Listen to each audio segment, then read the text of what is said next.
South ఇండియాలోనే అతి తక్కువ ధరలకే రత్నాలందించే ఏకైక సంస్థ 6JVR. హలో నమస్తే, నేను అశోక్. ఏపీలో ఎన్నికల్లో ఎన్ని గొడవలు జరిగినాయో తెలియదు, కానీ తాడిపత్రిలో మాత్రం ఎన్నికలు అయిన తర్వాత కూడా గొడవలు విపరీతంగా జరుగుతున్నాయి.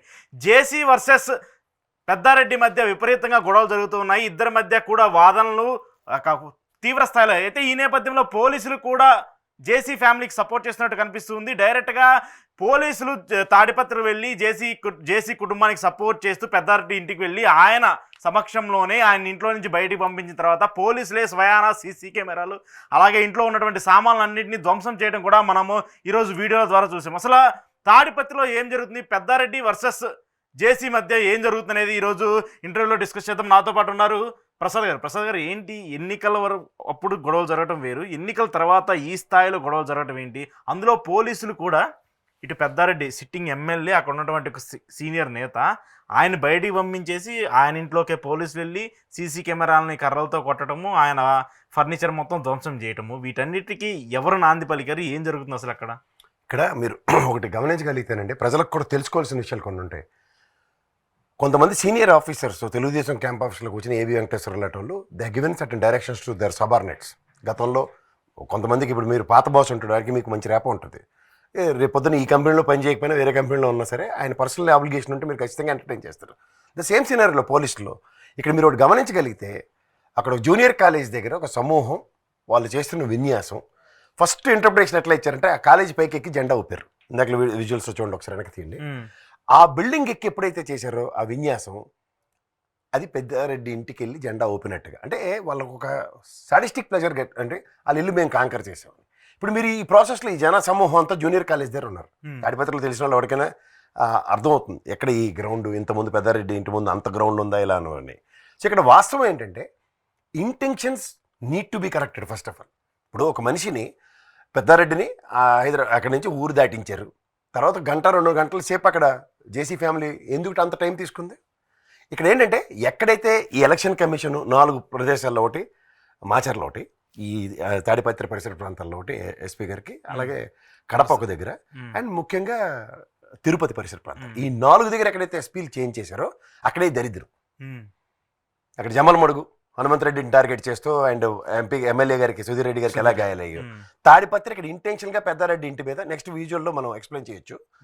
నెక్స్ట్ మాచర్లో పిన్నెల రామకృష్ణారెడ్డి గారు. ఇప్పుడు పిన్నెల రామకృష్ణారెడ్డి గారు బ్రహ్మానందరెడ్డి అన్న విషయంలో గతంలో కౌముది గారు అండ్ పూర్ణచంద్రరావు గారు ఎస్పీ స్థాయిలో ఉన్న ఇద్దరు వ్యక్తులు ఆ బ్రహ్మానందరెడ్డిని ఎలా ఈడ్చుకొచ్చి బస్సు ఎక్కించి ఊరి నుంచి తగలెట్టారో 10 సంవత్సరాల తర్వాత అక్కడ వచ్చినప్పుడు ఇది చూడండి ఈ వీడియోలో.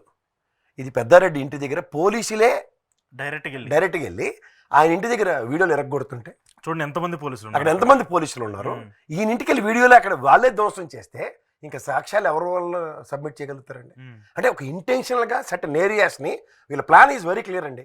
పొద్దున్న చంద్రబాబు గారి ప్రవచనాలు ఎవరైనా వినగలిగితే 11 గంటల లోపల కాబట్టి అందరూ ఓట్లు వేసేస్తే ఇది రాష్ట్రం మొత్తం మీద ఈ 4 దగ్గర జరిగే విధ్వంసాన్ని ప్రజలకు పరిచయం చేస్తే దీని ఎఫెక్ట్ ఎలా ఉంటుంది?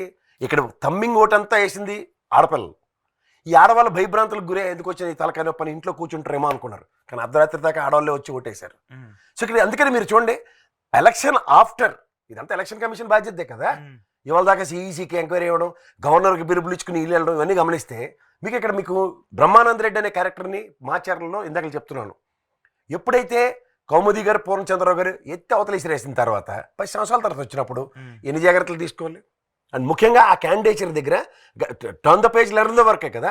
ఎస్పీ గారు, ఇప్పుడున్న ఎస్పీ గారు, కౌముది గారు, పూర్ణచంద్రరావు గారు ఇతని పట్ల ఏ దృక్పథంతో వ్యవహరించారు, ఇతను చేసిన 7 మర్డర్ల యొక్క సారాంశం మాచర్ల ఎంత యాంగ్జైటీకి గురైందో తెలిసిన విషయం కదా. 10 సంవత్సరాల తర్వాత వచ్చాడు. తదనంతరం ఇవాళ మీకు ఆ జిల్లాలో అతని మీద ఏ విధమైన ఇది లేకుండా 5 టర్ములు బట్టి పనిచేస్తున్న పిన్నెల్లి అటువంటి ఏమీ కాకుండా ఇవాళ ఊరుదిలి పారిపడి ఇలాంటి కబుర్లు చెప్తున్నారు. ఈ జేసీ ప్రభాకర్ రెడ్డి గారును, జేసీ దివాకర్ రెడ్డి గారు అక్కడ స్థానికత ప్రతి నిమిషం ఎలా చాటుకుంటూ ఉంటారో అందరూ విషయం తెలిసిందే. పైపచ్చి ఆయన ఇంటి దగ్గర ఒక లారీ లోడ్ తీసుకొచ్చి ట్రాక్టర్తో రాళ్ళు వేశారు. దేనికి సంగతం? ఆ ముందు రోజు తీసుకొచ్చి అక్కడ క్లియర్ అయిపోయి, అది కూడా పోలీసులు. ఇక్కడ పోలీసులే ఏకంగా ఫర్నిచర్ని కెమెరా చూడండి, ఇది చూడండి, ఇది ఎక్కడ ఉన్నాం మనం. ఇప్పుడు రక్షించేవాడే భక్షకుడు అంటే వీళ్ళకి ఒక, నేను ఒకటే చెప్తున్నాను, నేను వ్యవస్థను ఎప్పుడు గౌరవిస్తా. వీళ్ళకి స్పెసిఫిక్గా ఒక టార్గెట్ ఇచ్చి ఇంటెన్షన్స్ అండ్ కంటెన్షన్స్ రెండింటిని స్ట్రైట్ లైన్ చేసిన ఉదంతం ఇది. ఎందుకంటే వీళ్ళకి ఏం చెప్పారంటే, కేంద్ర ప్రభుత్వం మాకు ఒక ఇండికేషన్ ఇచ్చింది ఎన్డీఏ కూటమిలో రాబోయేది ఎన్డీఏ ప్రభుత్వం అని ప్రజలని ముఖ్యంగా వ్యవస్థల్ని మేనేజ్ చేయడం అలవాటు ప్రాణమే కదా తెలుగుదేశం వాళ్ళకి. అదే స్ట్రాటజీ ఇక్కడ ఆప్ చేశారు. ఇప్పుడు ఎండ్ ఆఫ్ ద డే ఇప్పుడు ఈ పెద్దారెడ్డి అనే వ్యక్తి సిట్టింగ్ ఎమ్మెల్యే, ఆయనకి బేర్ మినిమం ప్రొటెక్షన్ ఇవ్వాలి. ఉదాహరణకి సుధీర్ రెడ్డి గారు జమ్మల మడుగులో ఆయనకి బేర్ మినిమం ఇవ్వాలి, పిన్నిల్ గారికి బేర్ మినిమం ఇవ్వాలి.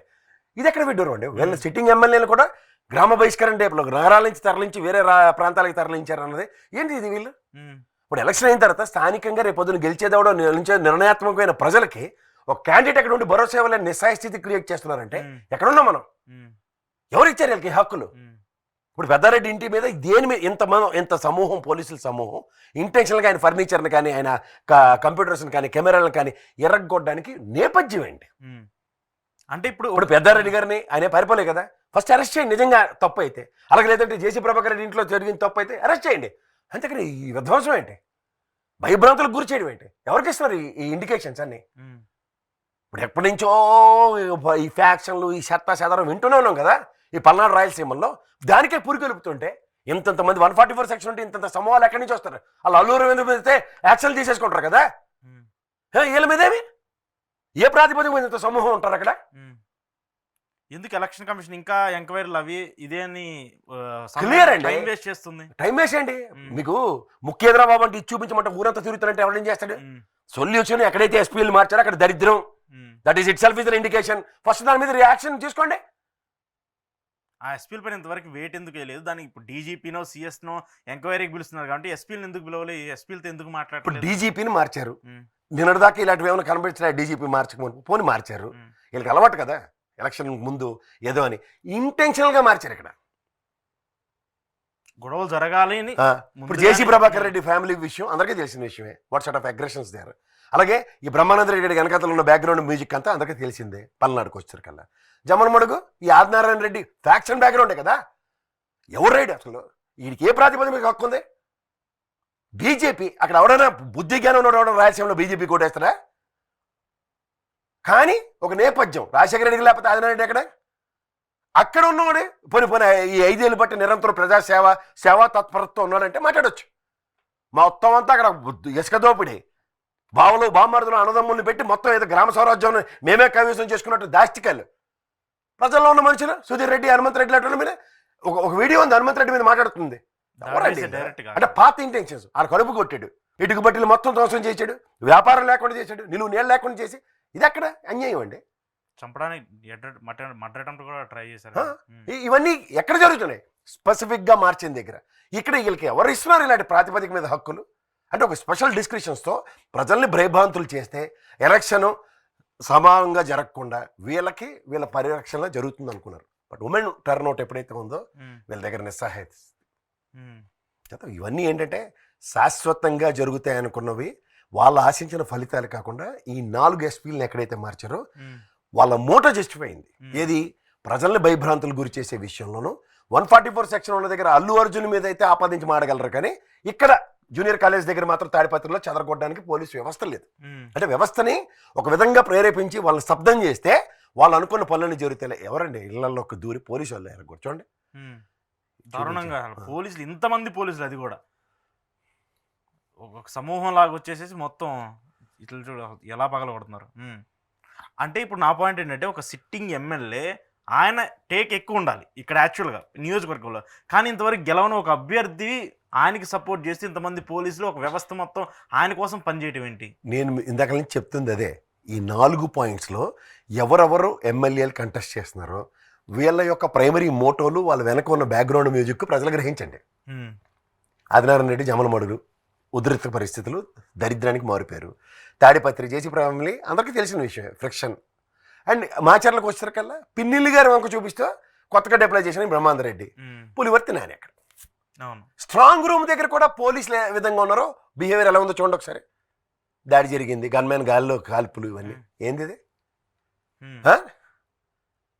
అంటే ఎలక్షన్ కమిషన్ పర్వ్యూలో ఉన్న కొన్ని అంశాల్లో కూడా ఒక ఆపోజిషన్ పార్టీకి డిస్క్రిప్షన్స్ ఇచ్చే పరిస్థితి క్రియేట్ చేస్తారంటే వాళ్ళ యొక్క ప్రైమరీ మోటో ఏంటంటే అలజడులు సృష్టించి ఈ అలజడుల తాత్పర్యంలో రాష్ట్ర వ్యాప్తంగా ప్రబలుతున్నాయని చెప్పి ఉన్న ప్రభుత్వాన్ని బదనాం చేస్తూ భయభ్రాంతులకు గురి చేస్తూ ఎలక్షన్ వాళ్ళ పక్క టర్న్అవుట్ చేసుకుందాం అనుకున్నారు.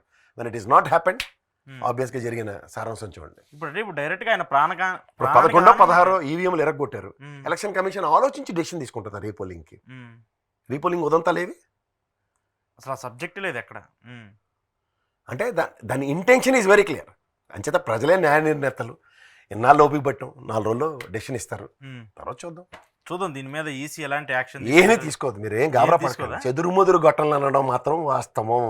వీళ్ళని భరిస్తున్నాం చూడండి, మన దౌర్భాగ్యం అది.